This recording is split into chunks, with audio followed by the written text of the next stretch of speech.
నంద్యాల రైతునగర్లో గత రాత్రి దొంగలు రెచ్చిపోయారు.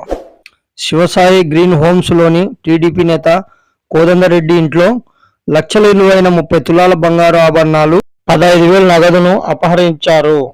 నవమానగర్ లో ఉన్న తమ కూతురి ఇంటికి వెళ్ళగా వెక్కి చేసి విద్యుత్ సరఫరా నిలిపివేసి ఇంటి తాళాలు పగలగొట్టి చోరీకి పాల్పడ్డారు. చోరీ తర్వాత యథావిధంగా విద్యుత్ సరఫరా పునరుద్ధరించేశారు. పోలీసులు విచారణ చేపట్టారు.